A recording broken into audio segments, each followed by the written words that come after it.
Bryan, Yes. it is an honor to talk to you. You are a hero. Well, thank you so much. How important is for Equal Justice Initiative to have this amazing platform? Yeah, it's very exciting. I mean, we've been working for decades to try to get people to pay closer attention to what's happening in our jails and prisons, what's happened in this country. And it's hard because those systems are really insulated. They're isolated from scrutiny. There's very little accountability.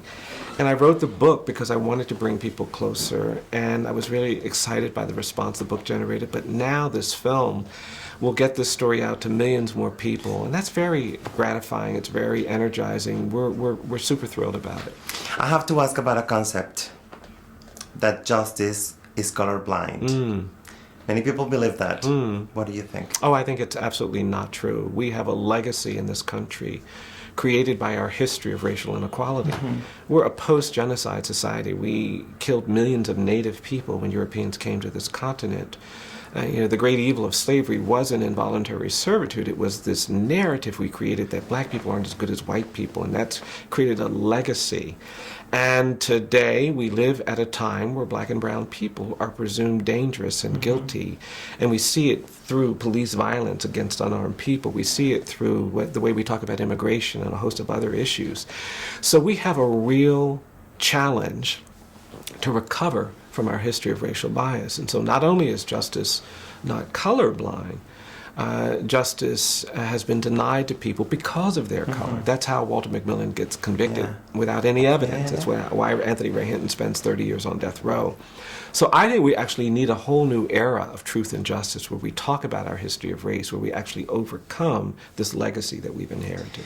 I believe the movie works in two levels. One that is macro, with this idea that you're just telling me. Yeah. But it's a way of remembering all of these men. Yes. And it gives value to each one of these lives. Yes. Please tell me what you think about that. Yeah, it's so true that for me the most exciting thing is to see the humanity and the dignity of my clients made real, made visible. And that's why I'm so grateful to the cast, because the performances are so extraordinary. What Michael does, what Jamie does, what Rob Morgan does, what Karen Kendrick does, what Tim Blake, they bring the humanity and dignity of people who have long been marginalized, excluded, often made to feel invisible, to light. And I think there's a power in that. I think when you look at the abuse and the mistreatment and the oppression and the injustice that is sometimes placed on people like the characters in this film, you have to think differently, and that it really is affirming. A lot of lawyers believe in the distance that you have to put with your client. You don't believe in that. And I know that on the weekend, you go and visit the inmates and you sit with them socially. You create a very important bond with them. How was that established? Why do you do that? What moves you to be there for them? Because I feel that for them it's so important. No, I absolutely am persuaded that to change the world, we've got to be willing to get proximate. Too many of us have been taught to stay away from the poor parts of town, the parts of the community where there's suffering and inequality.